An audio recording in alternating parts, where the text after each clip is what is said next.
राजा जनक के दूत अयोध्या पहुंचे तो ऐसे सुहावने नगर को देखकर प्रसन्न हो गए। जब उन्होंने अपने आने का समाचार सुनाया तो सुनकर राजा दशरथ उन्हें लुभा लिए। तब प्रणाम कर दूतों ने वह पातिका दी तो राजा दशरथ ने प्रसन्न होकर स्वयं उठे कर ले ली। पत्र को बाँचते ही उनके विशाल नेत्रों में जल भर आया और शरीर पुलकियामान हो गया। सिया राम। राजा लक्ष्मण के हाथ की पातिका लेकर राजा दशरथ ने हृदय में लगा लिया और मारे आनंद के कुछ कह नहीं सके। धैर्य धरकर पड़ा तो विवाह समाचार जानकर सभा हर्षित हो गई। सिया राम। उधर भरत और शत्रुघ्न जहाँ खेलते थे, जब यह समाचार उनको मिला तब भरत सहित दोनों भाई दौड़े हुए आए और बड़े संकोच से पूछा कि पिताजी, यह पत्र कहाँ से आया है? सिया राम। कहिए, हमारे प्राणों से प्यारे दोनों भाई कुशल से तो हैं, किस देश में हैं? उनके ऐसे स्नेह युक्त वचन को सुनकर राजा ने फिर पत्र को पढ़कर सुना दिया। सिया राम। पत्र को सुनकर भरत शत्रुघ्न दोनों भाई प्रसन्न हो गए और ऐसे प्रेम बड़ा कि जो हृदय में नहीं समाता। भरत जी की पवित्र प्रीति को देखकर सभा के सब लोग आनंदित हुए। सिया राम। तब राजा दशरथ ने दूतों को बैठाकर मीठी वाणी में यह वचन उच्चारण किया कि हे भाई, कहो, हमारे दोनों बालक कुशल से तो हैं, क्या तुम अपनी आँख से देखे हो? सिया राम। वे सांवले और गोरे, हाथ में धनुष धारण किए, किशोर अवस्था अर्थात 16 वर्ष के हैं और विश्वामित्र मुनि उनके साथ हैं। यदि तुम पहचानते हो तो उनका स्वभाव कहो। सिया राम।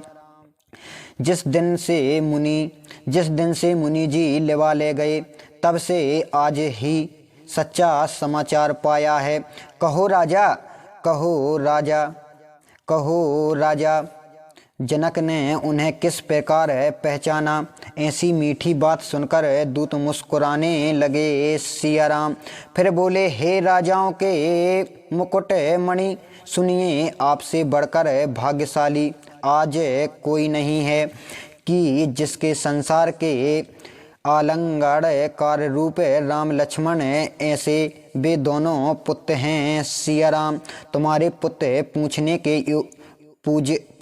के योग्य नहीं हैं।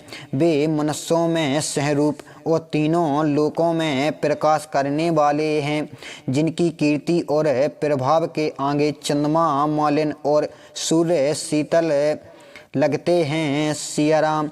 हे महाराज, उनके लिए आप क्या कहते हैं? क्या सूर्य को दीपक लेकर देखा जाता है? सीता जी के स्वयंवर में एक से एक बढ़कर अनेक योद्धा आए और दुबक गए। सिया राम।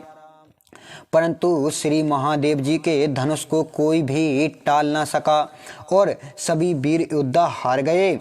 त्रेता लोक में जितने भी अपने को वीर मानते थे, सबकी शक्ति धनुष ने भंगड़ कर दिया। सिया राम। सुसुर असुर सुमेरु पर्वत को भी उठा लिए थे, वे भी हार मानकर धनुष का फेरा लगाकर चले गए। जिस रावण के कैलाश उठा लिया था, वह भी सभा में हार मान गया। सिया राम। हे पृथ्वी बातें सुनिए, वह रघुकुल के मणि स्वरूप श्री रामचंद्र जी ने बिना परिश्रम ही धनुष को इस प्रकार तोड़ा कि जैसे हाथी कमल को तोड़ डालता है। सिया राम। पश्चात धनुष का टूटना सुनकर परशुराम जी आए और उन्होंने बहुत प्रकार से आंखें दिखाईं, किंतु वे भी राम जी के बल को देखे विनय करके वन की ओर चले गए। सिया राम। हे राजन, जैसे राम जी बले बले बले हैं, वैसे ही लक्ष्मण जी तेज के निधान हैं। उनको देखते ही राजा लोग ऐसे डर गए जैसे हाथी सिंह के बच्चे को देखकर ही डर जाते हैं। सिया राम। हे देव, आपके दोनों बालकों को देखकर पृथ्वी में कोई आँख के तले नहीं आता। इस प्रकार प्रेम, प्रताप और वीर रस से परिपक्व दूतों की यह वचन रचना राजा को अत्यंत ही प्यारी लगी। सिया राम। जिसे सुनकर राजा दशरथ विशेष प्रेम में मग्न हो गए और दूतों को निछावर देने लगे। तब उन्होंने कानों पर हाथ धर लिया और इस धर्म की ओर विचार करते हुए सब लोगों ने सुख माना। सिया राम। तब महाराज दशरथ ने उठकर वह पातिका महर्षि वशिष्ठ जी को जाकर दी और सादर दूतों को बुलाकर वह सब कथा गुरु जी को कह सुनाई। सिया राम। वह समाचार सुनकर वशिष्ठ जी ने बहुत सुख पाया और कहा कि पुण्यवान पुरुषों के लिए पृथ्वी में इसी प्रकार से सुख छाया रहता है। निष्काम है नदियाँ समुद्र में जाती हैं। सिया राम। वैसे ही धर्मात्मा पुरुषों के पास बिना बुलाए ही सुख संपत्ति चली आती है। हे राजन, आप जैसे गुरु ब्राह्मण गौ तथा देवता की सेवा करने वाले हैं, वैसे ही कौशल्या देवी भी हैं। सिया राम। इस संसार में आपके समान पुण्यवान न कोई हुआ है, ना है और ना कोई होने वाला है। आपसे बढ़कर पुण्य जिसका है, जिसके राम जैसे शोभमान पुत्र हैं। सिया राम। आपके चारों ही पुत्र वीर, विजय और धर्म व्रतधारी तथा श्रेष्ठ गुणों के समुद्र हैं। इससे आपके लिए सर्वकाल में कल्याण ही है। अब डंका बजाकर बारात सजाइए। सिया राम। तब शीघ्र चलो। गुरु के ऐसे वचन सुनकर राजा दशरथ ने सिर नवाकर कहा, हे नाथ, बहुत अच्छा। फिर दूतों को बास दिलाकर राजा अपने महल चले गए। सिया राम। राजा ने सब रानियों को बुलाकर जनक की पातिका पढ़कर सुनाई। वह समाचार सुनकर सब रानियां प्रसन्न हो गईं और अन्य समाचार भी राजा ने आघो पंत वर्णन कर दिए। सिया राम। राजा और रानियों प्रेम से ऐसे प्रफुल्लित हो गईं कि मानो मेघ का शब्द सुनकर मोर प्रसन्न हो। गुरु की स्त्री प्रसन्न हो आशीर्वाद दिया और कौशल्या के आनंद का अंत न रहा। सिया राम।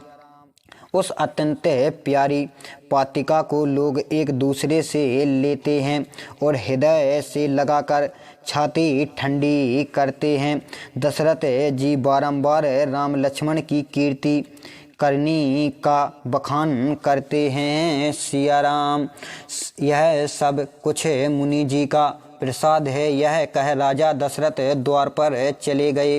रानियों ने ब्राह्मणों को बुलाकर साधन दान दिए और श्रेष्ठ ब्राह्मण आशीर्वाद देते हुए चले गए। सिया राम। फिर रानियों ने याचकाओं को बुलवा लिया और करोड़ों निछावर कर दिए। इससे प्रसन्न होकर वे आशीर्वाद देने लगे कि चक्रवर्ती महाराज दशरथ के चारों पुत्र चिरंजीवी रहें। सिया राम।